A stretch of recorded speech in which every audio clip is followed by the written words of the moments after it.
Olá, estamos começando esse podcast especial Forbes ESG para jogar um pouco de luz nesse tema que cresce de importância a cada dia e daqui a pouquinho você vai entender por quê. Eu sou o Zé Vicente, editor-chefe da Forbes, e eu vou conversar agora com o Gabriel Estevam Domingos, que é diretor de Pesquisa, Desenvolvimento e Inovação da Ambipar, né, Gabriel? Sim, olá, Tudo bom? obrigado pela oportunidade, espero contribuir bastante com o tema. Imagino que o prazer é nosso. Gabriel, você é engenheiro ambiental, especializado em pesquisa e inovação e lidera vários projetos na Ambipar, né? E você desenvolveu produtos à base de resíduos. Daqui a pouco você explica melhor para a gente como é que você faz isso, tá? Olha só, o Gabriel já registrou 19 patentes e ganhou 29 prêmios. Por exemplo, Prêmio Embaixadores Ambientais da ONU, o Prêmio Fiesp de Mérito Ambiental e o Prêmio de Empreendedorismo e Inovação EDP 2020. É tudo isso mesmo, Gabriel? Sim, é uma gratificação muito interessante, né? Você dá uma visibilidade boa para a empresa, dá um propósito, né? E engaja, né? Eu acho muito gratificante. Olha que legal. Eu vi um vídeo seu também, que é você conduzindo a tocha olímpica no Rio, né? Como é que Sim, foi isso? Como é que você foi parar lá? perfeito.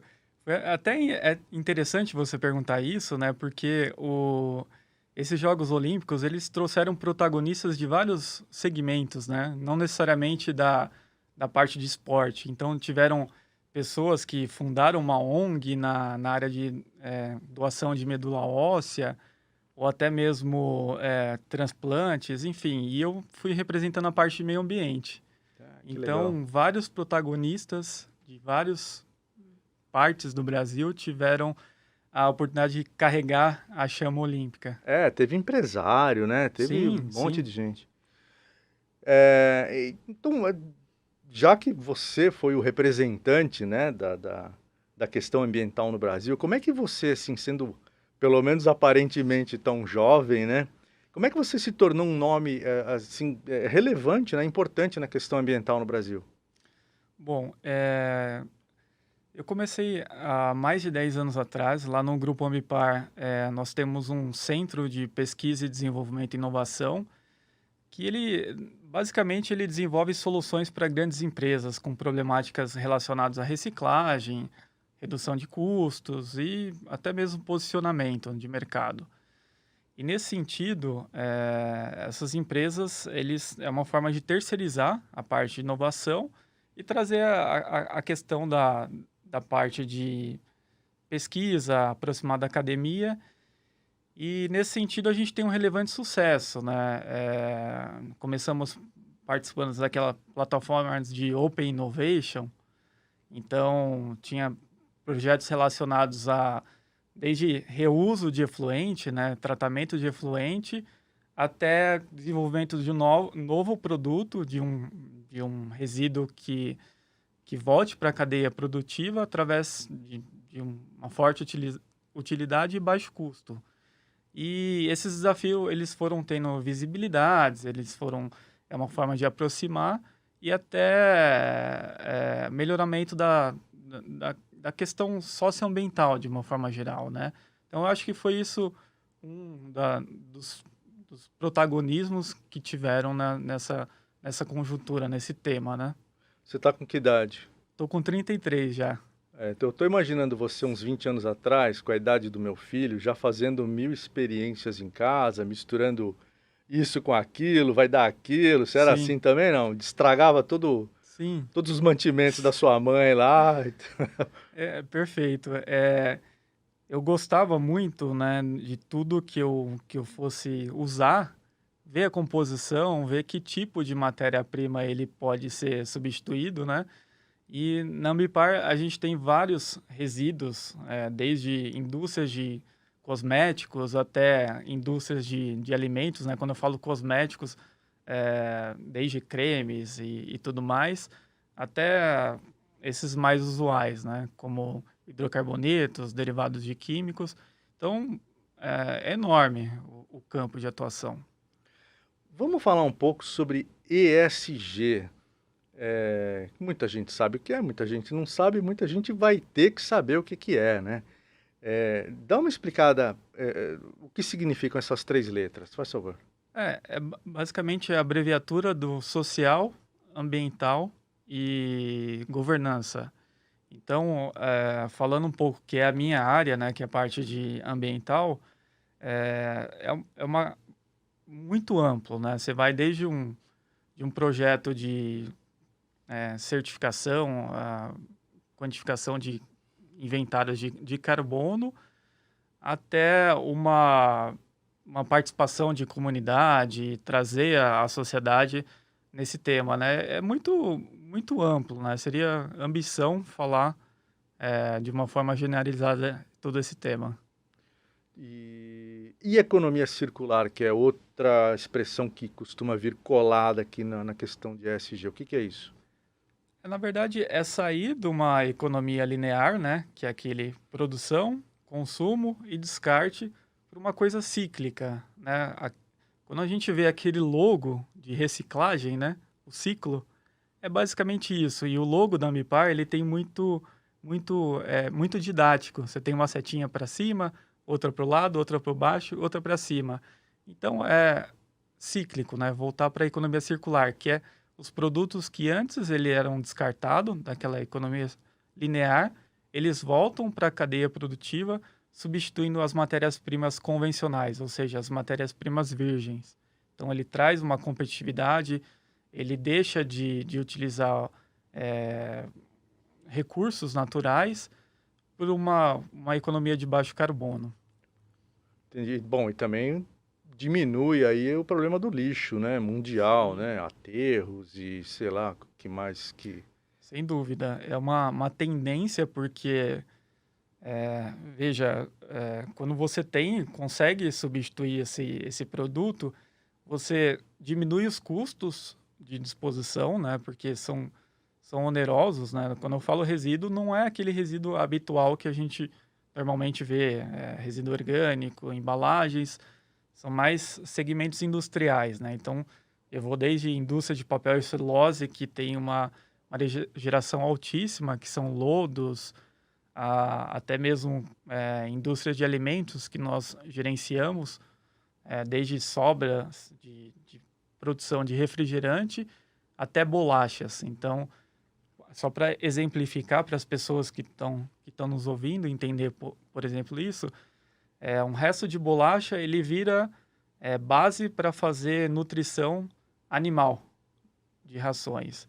Então, o resto de suco ou outro tipo de resíduo que tem bastante açúcar, eu faço uma fermentação alcoólica para a produção de álcool, seja para limpeza ou para outras utilidades.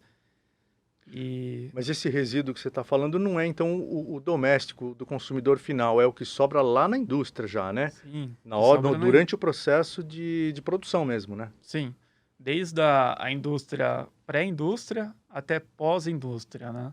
Então você tem alguns acordos setoriais que você tem que voltar, seja as próprias embalagens mesmo, né? Ou até mesmo eletroeletrônicos, né? Desde computadores, celulares, e já está mais habituado a fazer essa economia circular. O que é pré-indústria e pós-indústria? Pré-indústria que ainda não foi lançado, ou seja, você tem desde uma matéria-prima que foi desclassificada, né, que ela não passou, ou até mesmo o pós-indústria, que é depois da sua utilização, quando você vai descartar como eu citei agora do próprio celular. Entendi. Então, E como é que está o Brasil nessa brincadeira toda aí de economia circular? A gente está indo bem ou a gente está anos-luz longe do ideal? eu acredito que nós estamos indo bem. Vide os números, principalmente no setor privado, né? Você tem as empresas que têm essas metas de aterro zero, essas metas de índices de sustentabilidade para cumprir, e a Ambipar tem sido muito protagonista, né? Uma vez que você tem alguns desafios que eles não estão criados ainda, a legislação está muito clara que se deve criar mecanismos de fomento mediante a valorização. Ou seja, então não basta simplesmente dizer que não existe tecnologia. As empresas vão lá, fazem parceria. Isso que é uma oportunidade bem interessante para nós atuarmos, né, na parte de pesquisa, desenvolvimento e inovação. Uma empresa que entra nesse ciclo virtuoso, né, da economia circular, ela, num primeiro momento, ela tem que investir, ela gasta um dinheiro e depois ela rapidamente recupera, ou desde o início ela já está ganhando? Desde o início, uma coisa importante para se destacar, todo resíduo de caráter privado, ele precisa de um tratamento, seja um tratamento térmico, um tratamento de efluente, enfim, existem várias tecnologias que muitas das vezes eles têm um custo elevado, até mesmo a logística, né?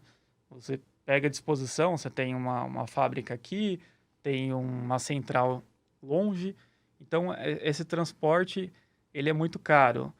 Então, a partir do momento que ele deixa de dispor um sistema usual, seja ele N tecnologias, você já economiza essa taxa de disposição e cria a valorização. E isso, todas as empresas que investem em nós, eles têm uma participação dos lucros, seja por meio de parceria, seja um retorno institucional, ou seja, enfim, essa redução propriamente, como eu disse. Tá. Bom, a Ambipar, ela é líder em gestão ambiental no Brasil, Sim. né?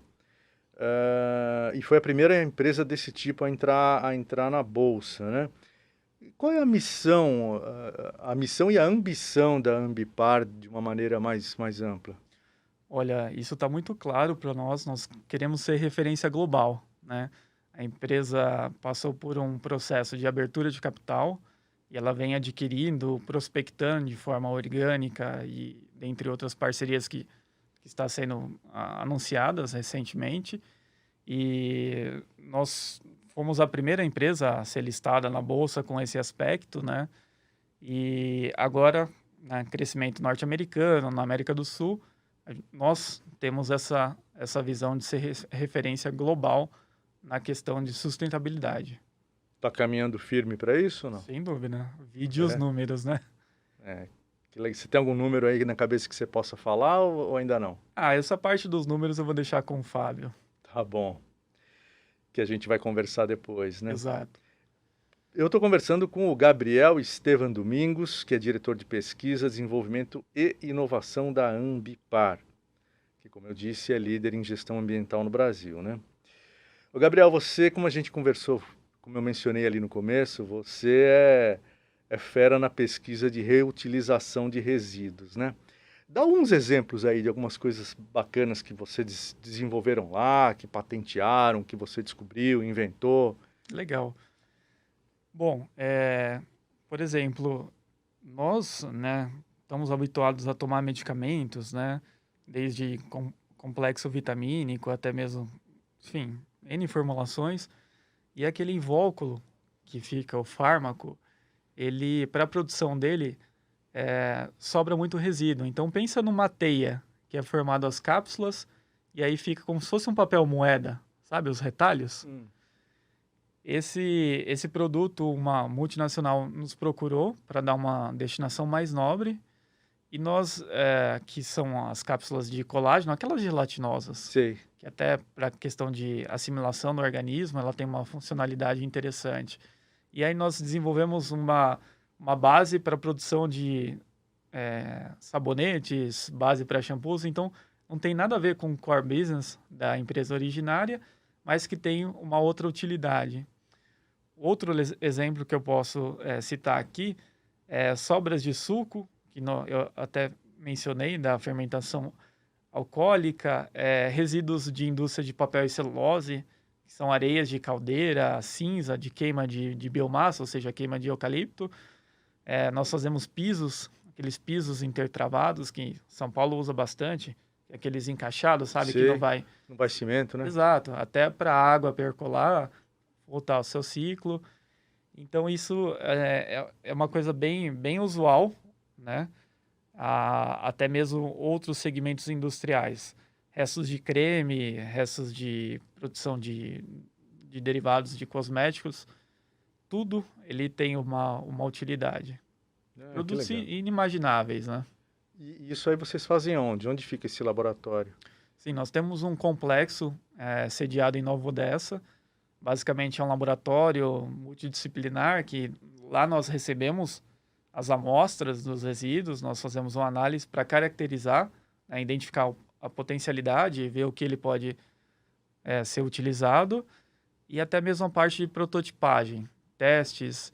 E é bem interessante que o nosso centro de pesquisa ele é todo temático, então ele tem um sistema de captação de água da chuva, que faz a captação e deixa ela até com a finalidade potável, para fazer reuso de potável ou não.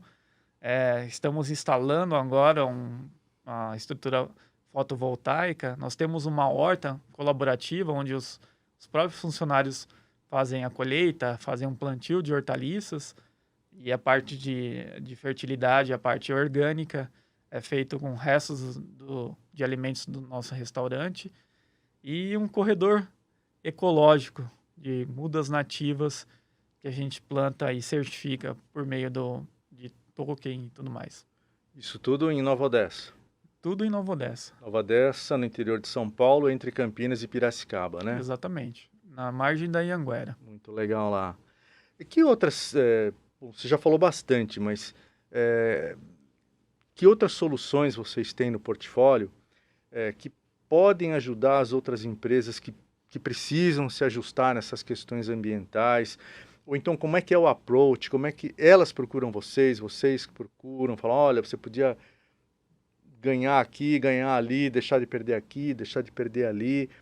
Como é que vocês fazem esse alinhamento aí de ESG no aspecto ambiental, né, com as empresas? Sim, muitas das vezes essas empresas elas têm um contrato de gerenciamento total de resíduos, e esses contratos eles são feitos com metas, compromissos assumidos desses resíduos eles serem reutilizados. Então, muitas das vezes a gente começa fazendo algum processo convencional, um processo já usual, até fazer a parte de pesquisa, até ter a viabilidade, fazer até a questão de registros, né? Registros normativos, essa parte usual. E aí nós condicionamos essas metas, né, contratuais, até como forma de renovação de contrato. Então, basicamente, não tem um custo direto, né? Esse é nosso business, a gente coloca a nossa infraestrutura à disposição das outras empresas, e muitas das vezes eles trazem desafios sem compromissos. Olha, tenho aqui um determinado resíduo, nós temos um custo logístico enorme, temos alguma meta da nossa matriz, você não pode fazer um teste e tudo mais, e é onde a gente entra. Começa a Entendi. estruturar. E como é que ficou essa questão na pandemia? Acelerou, retraiu? As empresas procuraram mais, procuraram menos? Como é que foi o movimento durante a pandemia? Ótima pergunta. Eu vejo que na pandemia nossa demanda aumentou. Porque eu acredito que as pessoas, né, com essa conjuntura econômica, né, quiseram rever processos, diminuição de custos, ou até tiveram um tempo, né? E muitas delas, com isso, elas nos direcionaram várias demandas, né? Então, foi um período que nós crescemos bastante, tivemos um posicionamento bem relevante no mercado, e não para. Eu acho que é o passo para um caminho sem volta. Então, isso eu ia te perguntar agora.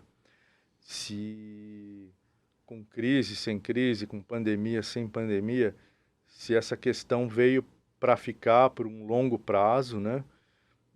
Até porque existem previsões aí de que se a gente não é nem não fazer nada, a gente tem que ter ações assertivas para reverter o que já foi feito para o mundo não ir para o espaço, literalmente, né? Sim. Enfim, o meio ambiente entrar em colapso. Eu vejo como uma questão de sobrevivência, né? Você tem uns recursos limitados, né? Isso é muito claro. E E um equilíbrio muito frágil na natureza. A gente acha que ela é poderosa, monstruosa, imbatível, mas não é, né? perfeito. E se nós continuarmos com esse modelo de crescimento, né, sem a projeção, sem esse viés, muitas das empresas vão, vão, vão definhar, né? Porque não dá para continuarmos com. É até uma questão até muito óbvia, né?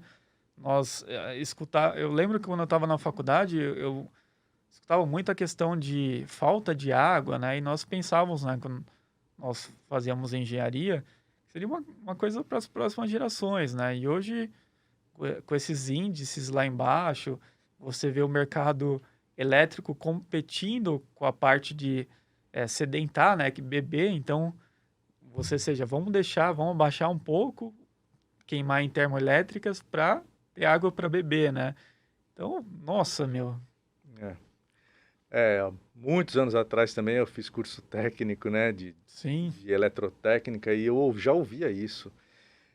Colapso hídrico, colapso energético, o bicho vai pegar. Não se falava aquecimento global, não estava na pauta. Mas os outros colapsos já estavam. E parece que ninguém deu muita bola, né? Deixou, pelo menos no Brasil, né? Deixa como tá para ver como é que fica. E ficou ruim, né? Agora, o teu foco é no E, né? Do ESG, no Environmental. Mas e como é que é a atuação da Ambipar, a sua atuação desenvolvendo novas soluções ligadas a resíduos, como é que elas impactam, na sua opinião, no S do social e no G de governança? sim.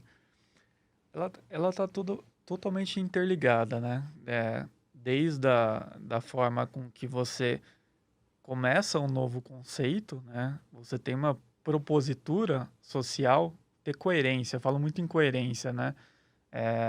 De uma cadeia que, que tem esse viés, né? Porque, a, como você fala, o social, o que você está trazendo para a sociedade, né? Quando você atende os padrões de carbono, os padrões éticos, até mesmo de governança. Então, não dá para a gente levantar uma bandeira. A gente fala muito sustentabilidade, né? Uma coisa super, né, usual do dia a dia, mas que no fim a parte social, né, da sociedade, ela tem que estar presente. Então, às vezes parece muito óbvio, né, mas não dá para levantar uma bandeira sem essa diretriz, até mesmo a propositura de governança, né? Não sei se o meu raciocínio está correto, mas na medida em que a preocupação ambiental se torna uma questão quase de vida ou morte, Sim, isso por tabela já é uma questão de cidadania, né? sim, E obviamente de social, de cunho social, não é isso? exato. Eu até me recordo, né, quando as empresas elas abrem, quando as pessoas abrem as empresas, elas fazem um capital social, né? Ou seja, que elas vão trazer para a sociedade de relevante? Você imagina trazer um produto que tem baixo custo, tem uma cadeia, né, cíclica de produção e não tem nenhum questionamento de aspecto legal, de insalubridade, ou coisas que futuramente pode ser questionado, né? Hoje em dia tudo está muito amplo, está muito aberto. Então eu vejo que, é claro que esse não é meu forte, os outros aspectos, mas eles estão muito interligados no tripé da própria sustentabilidade. Uhum.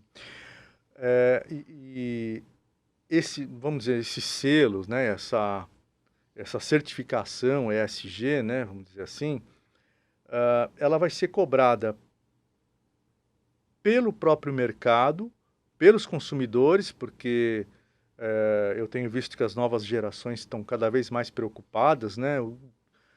O que é isso que eu estou consumindo? De onde veio?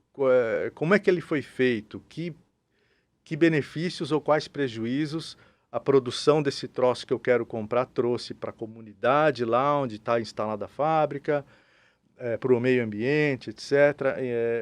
Então, eu acho que a soma, né? Me corrija também, a soma dessas cobranças do mercado, dos consumidores, né? Das populações ali envolvidas no ecossistema. E até dos investidores, tudo isso somado, vai acabar forçando quem ainda não tem essa preocupação, quem está querendo tirar vantagem em tudo e, né, fazer um uso predatório, né, do meio Exato, ambiente, essas pessoas vão ficar mal na fita, né? sem dúvida. Eu acredito que o mercado, ele arbitra em tudo, né? É uma coisa óbvia, né? Mas as pessoas que têm o poder de decisão, né? Que tem lá várias opções na mesa, consequentemente, eu vejo que eles vão investir em algo que tenha propósito, né? Que tenha coerência. Então, nada mais que esse livre arbítrio para trazer as pessoas. Acho que dá muito, muito bem para ter lucro, né? Com propósito. Eu acho que esse é o recado. Legal. Gabriel, nosso tempo está acabando. Eu queria que você desse um último recado, então, por favor. Ótimo. Eu convido a todos, né? As empresas que quiserem conhecer essa estrutura, né? E trazer desafios, isso acho que é o desafio que nos move, né? É muito importante essa aproximação e essa construção, né? Acho que a base está aí, a estrutura está aí e estamos à disposição para trazer acho que nada mais do que mostrar na prática, né? Essas oportunidades e ver como que a gente pode mostrar esse retorno. Obrigado. Muito legal. Bom, eu conversei com Gabriel Estevam Domingos, diretor de Pesquisa, Desenvolvimento e Inovação da Ambipar. Gabriel, muitíssimo obrigado e até uma próxima. Obrigado. Até a próxima.